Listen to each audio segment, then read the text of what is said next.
Well, welcome back to Contrastly. My name's Simon Plant, and today I'm going to show you a quick old school trick for refining your masking.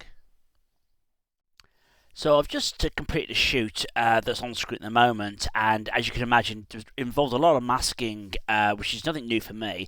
And I started to use a technique that I've used for years. It's an old school technique, and I thought it might make a very good, albeit short, video. But it's a bit of a shortcut to help you refine the masks that you create.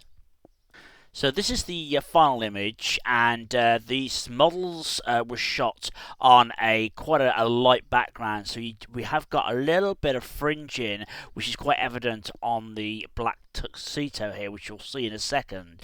And if you want to pop over to my blog at plantphoto.com, you can see the before and after and the background pictures, and it's quite interesting. I actually shot this in an old farm in a silage pit, and I explain the reasons why in that article. So check that out. So yes, we're going to jump over to Photoshop now, and I'm just going to show you this trick. Now, masking in Photoshop these days is much easier than it used to be. Back in the day, there was obviously a lot of little tricks you could use to help refine and get the mask as perfect as possible. And for the most part now, the refine edge masking option in Photoshop is very, very good.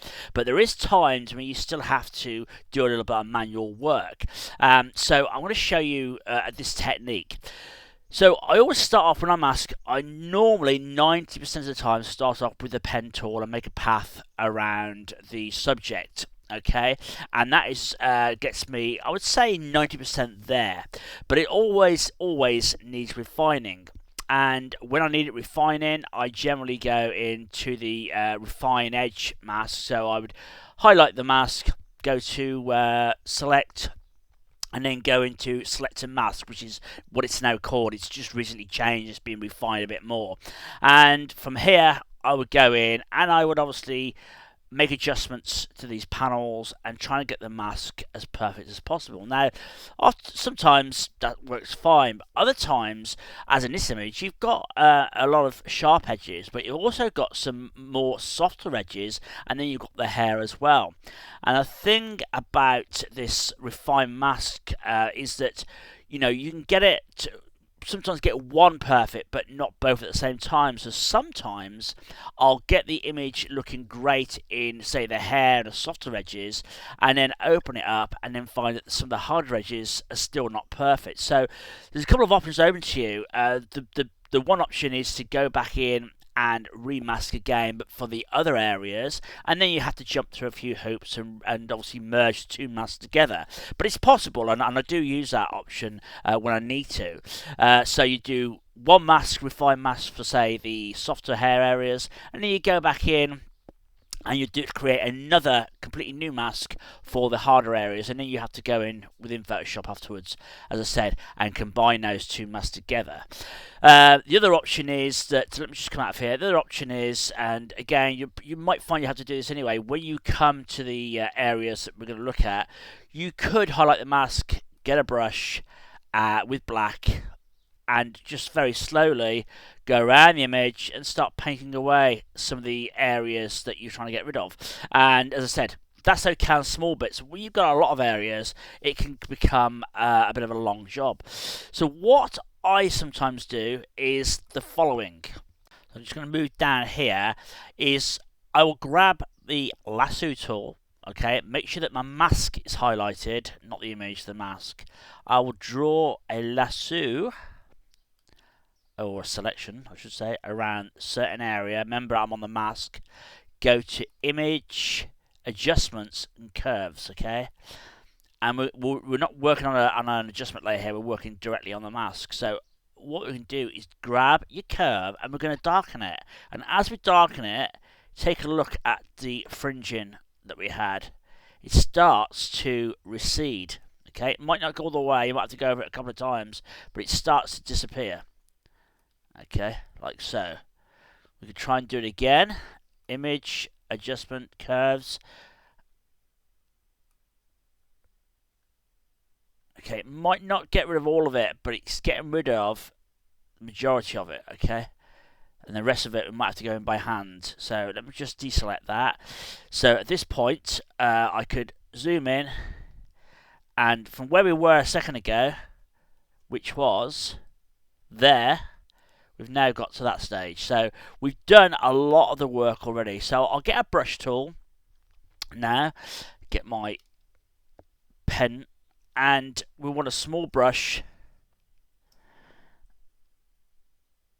And I don't go fully soft on the brush, but I go fairly soft, but leave it a little bit in between. And then we just carefully go through and clean up any edges that are still there. Okay, so that's one option. But with that one little bit of technique, we've done most of the work for us. So let's do that again, and I'll actually show you what's going on. So let's come down here by the leg, get the lasso tool, draw around the edge, like so.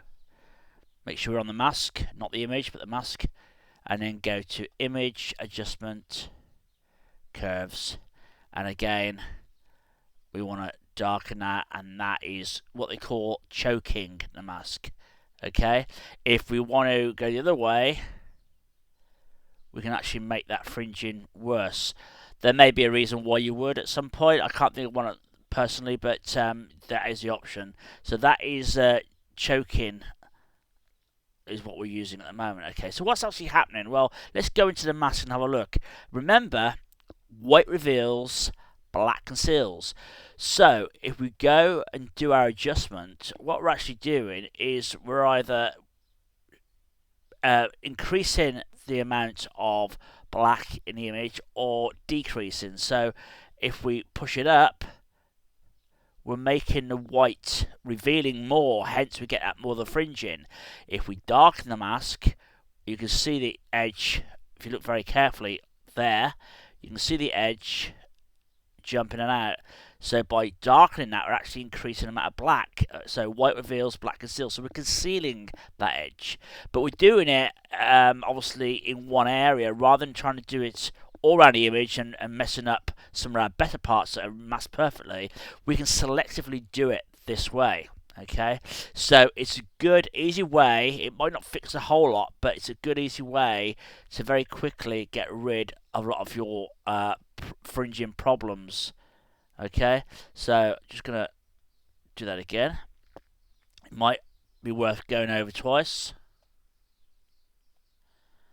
Okay, and I would advise that you make a copy of your mask before you do it, just so you know if you get to one part and you really make a dog's dinner of it, you can obviously get rid of it, and you've still got your original mask.